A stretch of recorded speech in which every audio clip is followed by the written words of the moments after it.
آئیے حضور سید عالم صلی اللہ علیہ وسلم کی آمد سے پہلے عورت کا یہ حال تھا، بچیوں کا یہ حال تھا کہ انہیں پیدا ہوتے ہی زندہ یا تو درگور کر دیا جاتا، دفن کر دیا جاتا، یا ان کے گلے کاٹ دیے جاتے، انہیں مار دیا جاتا۔ لیکن حضور سید عالم صلی اللہ علیہ وسلم نے، اسلام نے، دین نے عورت کو وہ عروج دیا، وہ بلندیاں دیں، وہ عظمت اور فضیلت دی کہ حضور علیہ السلام نے فرمایا جس کے گھر میں دو بیٹیاں ہوں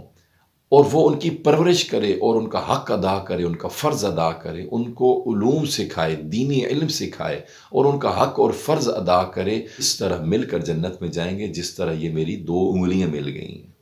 تو سامعین دی وقار، بچیاں رحمت کا سبب ہیں، اولاد رحمت کا سبب ہے۔ اسی لیے تو حضور سید عالم صلی اللہ علیہ وسلم نے ارشاد فرمایا، ایک حدیث کا مضمون ہے، حضور علیہ السلام نے فرمایا تم میں سے بہتر وہ ہے جو اپنے اہل سے بہتر ہے، اپنی فیملی سے بہتر ہے، اپنے گھر والوں سے بہتر ہے، اپنی بیوی بچوں بیٹیوں سے بہتر ہے، اس کا سلوک اچھا ہے، وہ ان سے اچھا برتاؤ کرتا ہے، وہ تم میں سے بہتر ہے۔ کتنی پیاری مثال دی۔ اس لیے حضرت امام الانبیاء صلی اللہ تعالی علیہ وآلہ وصحبہ وسلم آپ سے پوچھا گیا، یا رسول اللہ آپ کو دنیا میں سب سے زیادہ پیاری چیز کون سی ہے؟ تو حضور علیہ الصلوۃ والسلام نے ارشاد فرمایا حضرت عائشہ۔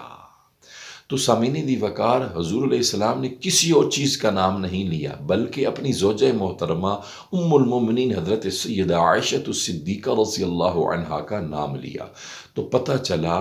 کہ ہم جب بھی گھر میں آئیں تو اپنی فیملی، اپنی بیوی بچوں سے، اپنے اہل سے، اپنی فیملی ممبر سے اچھا برتاؤ رکھیں، اچھا پیش آئیں۔ کاروبار کے میٹرز ہوں، باہر کا غصہ ہو، کوئی تجارت کا مسئلہ ہو، کوئی پریشانی ٹینشن ہو، ساری بیوی پہ آ کے نکال دیتے ہیں۔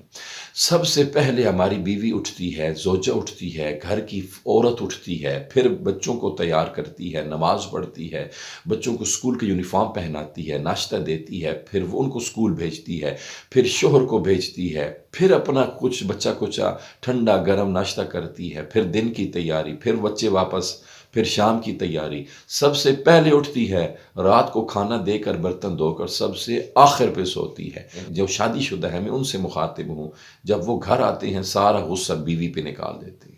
اس لیے آئیے اس چیز سے باز رہیے، اسلام نے اس کو حقوق دی ہیں تو آپ بھی ان کو، بیوی کو، اپنا حقوق دیں۔